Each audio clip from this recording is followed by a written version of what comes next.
जय श्री कृष्णा। जय गोगा जी महाराज की जय। बैसाख कृष्ण पक्ष की नवमियों 2 मई गुरुवार को व्रत रखा जाएगा।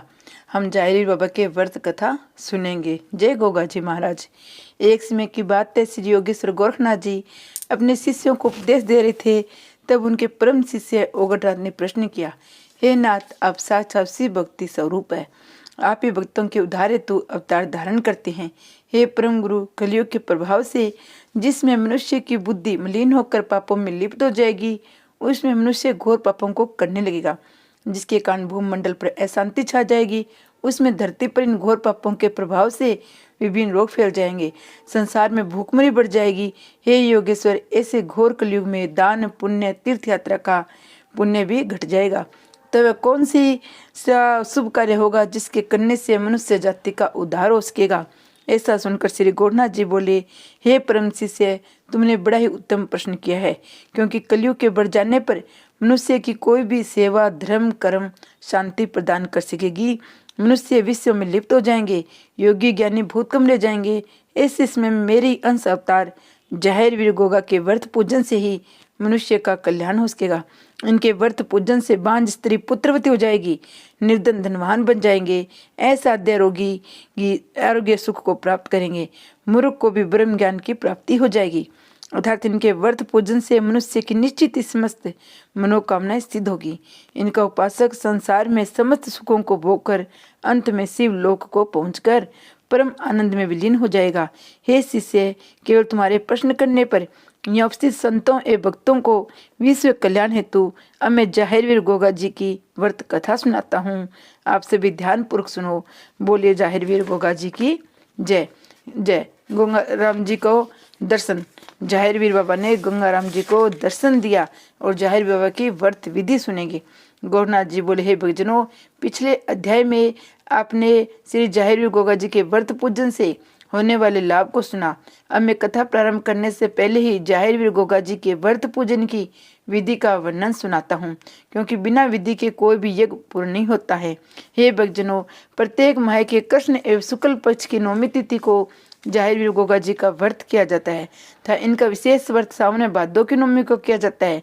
सावन भादों की नौमी को इन 2 व्रतों का विशेष ही फल होता है।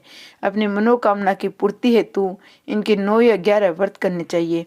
इनका व्रत धारण करने के लिए निश्चित तिथि को प्रातःकाल नित्य क्रम से निवृत्त हो जाहिर वीर गोरखनाथ जी की तस्वीर को प्रतिमा को अपने से ऊंचे आसन पर स्थापित करे। आसन पर नीला रेशमी वस्त्र बिछा देवे। प्रतिमा के पास एक छोटा सा नीला झंडा खड़ा करे। बाद में घी का दीपक धूप बत्ती अगरबत्ती जलाकर फल पुष्प गंध आदि से उनका श्री पूजन करे। पूजन में सिर जाहिर चालीसा स्तोत्र कथा आरती एवं जाहिर मंत्रों से पूजन करे। संकल्प करे, ए जाहिर बाबा, मैं आपकी कृपा पाने के लिए आपका व्रत धारण करता हूँ। ऐसा संकल्प लेकर दिन भर जप करे, सबसे प्रेम भाव से रखे। शाम को सूर्यास्त के समय प्रांत की भांति पूजन पर हलवे पूरी गुलगुले आदि का भोग लगाकर व्रत खोले। हे भक्तों, जो भी मनुष्य इस विधि से श्री जाहिर वीर व्रत पूजन करेगा उसकी समस्त मनोकामनाएं पूर्ण होगी। अब तुम अपना ध्यान एकाग्रचित होकर ये कथा सुनो। प्रेम से बोलो जाहिर वीर गोगा जी की जय। गंगाराम को जाहिर दर्शन। गोरखनाथ जी बोले, हे भक्तों, अब मैं सर्वप्रथम तुम्हें जाहिर वीर के कलयुग में प्रकट होने की कथा सुनाता हूँ। एक दिन की बात है, श्री जाहिर वीर गोगा जी ने अपनी योग माया से नागों के नाग ताकि नाग को बुलाया। स्वयं भी नाग रूप धारण कर रात्रि में गंगाराम को स्वप्न में जाकर नाग रूप में दर्शन दिए। ये देखकर गंगाराम घबरा गया। तब जाहिर वीर ने अपना वास्तविक स्वरूप गंगाराम को दिखाते हुए कहा, हे भगत, तुम डरो मत, मैं जाहिर वीर हूँ। तुमसे जो कुछ मैं कहता हूँ उसे ध्यान से सुनो।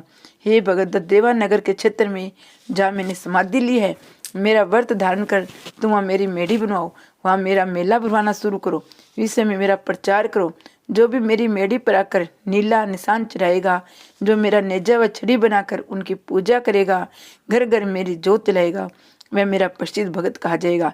जिस किसी के यहाँ संतान न हो वह मेरी जात स्वीकार करे, इच्छा पूर्ण होने पर मेरी जात दे, उसकी अन्य इच्छा भी पूर्ण हो जाएगी।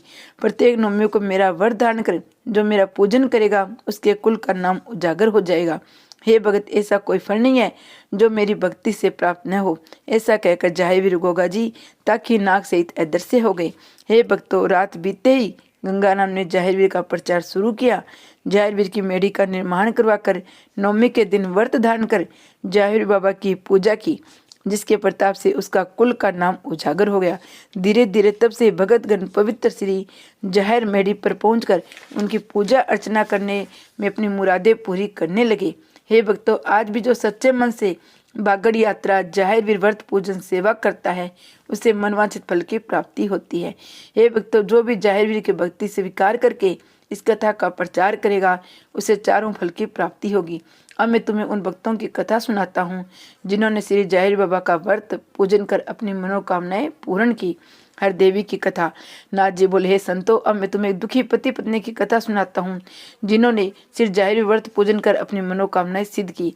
दयालपुर गांव में एक सुखीराम नाम का भगत रहता था। दुर्भाग्य से उसकी यहाँ कोई संतान नहीं थी, जिसके कारण सुखीराम और उसकी पत्नी हरदेवी बड़े दुखी रहते थे। एक दिन की बात है, सुखीराम की पत्नी हरदेवी अपने सखियों के साथ जंगल में लकड़ी लेने चली गई। जंगल में जाकर उसकी सखियां आपस में बातें करते हुए कहने लगी, जिस दिन इस भांजन के सुबह दर्शन हो जाती हैं, उस दिन भोजन तक प्राप्त नहीं होता है।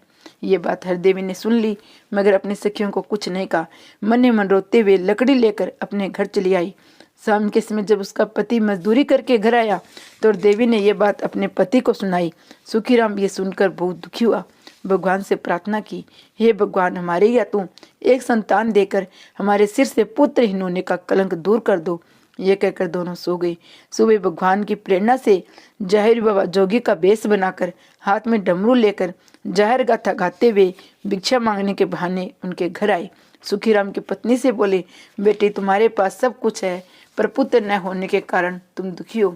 मैं तुम्हें एक उपाय बताता हूँ, जिसके करने से अवश्य तुम्हारी यहाँ संतान उत्पन्न होगी।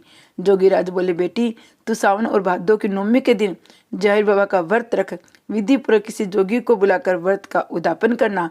इसके करने से निश्चित तुम्हारे यहाँ संतान उत्पन्न होगी। ये कहकर जोगी के रूप में जाहिर बाबा चले गए। ये बात जब हरदेवी ने अपने पति को बताई तो उसे सुनकर बहुत खुशी हुई। खुद भी व्रत रखने का निर्णय लिया। समय आने पर दोनों पति पत्नी ने मिलकर व्रत धारण किया। विधि पूरे गोगा जी का पूजन कराया। उनके प्रताप से 1 वर्ष बाद उनके यहाँ एक सुंदर बालक ने जन्म लिया। हे भक्तों, जो भी जाहिर का व्रत धारण करके इस कथा को सुनाएगा, उसकी समस्त मनोकामनाएं पूर्ण होगी। बोलो जाहिर बाबा की जय। निर्धन बुढ़िया की कथा। एक बार की बात है, एक यात्रु जा देने के लिए बागड़ जा रहा था। अन्य भगतगण भी उसके साथ चल रहे थे। आगे चलकर वे रात्रि में विश्राम करने के लिए एक शहर में ठहर गए। रात भर वहां जाकर वीर की गाथा का गुणगान करते रहे। सुबह जब दिन निकला तो एक बूढ़ी औरत आई। बोली, हे भक्तों, ये आप किसकी पूजा कर रहे हो? आप किस देवता के धाम जा रहे हो? उनके व्रत पूजन से क्या लाभ होता है? तब यात्रु के साथ का जोगी बोला, हे माता जी, ये हम जाहिर वीर गोगा बागड़ वाले की पूजा करे हैं। उन्हीं के प्रताप से इस यात्रु बालक का जन्म हुआ है। अब उनके जात देने हेतु उनके बागड़ धाम जा रहे हैं। हे माता जी, जाहिर जी के पूजन व्रत था, इनके धाम की यात्रा करने से मनुष्य के सारे पाप छूट जाते हैं, समस्त मनोकामनाएं सिद्ध हो जाती है।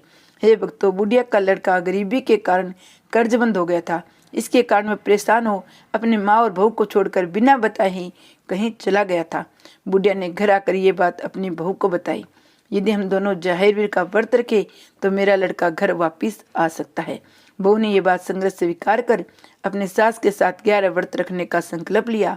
केवल 2 नवमी के व्रत उपरांत ही वह लड़का जिस शहर में था, वहाँ उसे एक जेवर से भरा थैला सड़क पर पड़ा हुआ मिला। अगले दिन वह लड़का उस जेवर सहित वापिस घर चलाया, जिसे देखकर सास बहू बहुत खुश हुई। घर आते ही उसने वह जेवर बेचकर अपना सब कर चुकाया, निजी व्यवसाय शुरू कर दिया। जब लड़के को माँ और बहू ने बताया कि सब जाहिर बाबा की पूजा के प्रताप से हमारा उद्धार हुआ है, तो उसने भी जाहिर बाबा का व्रत रखा।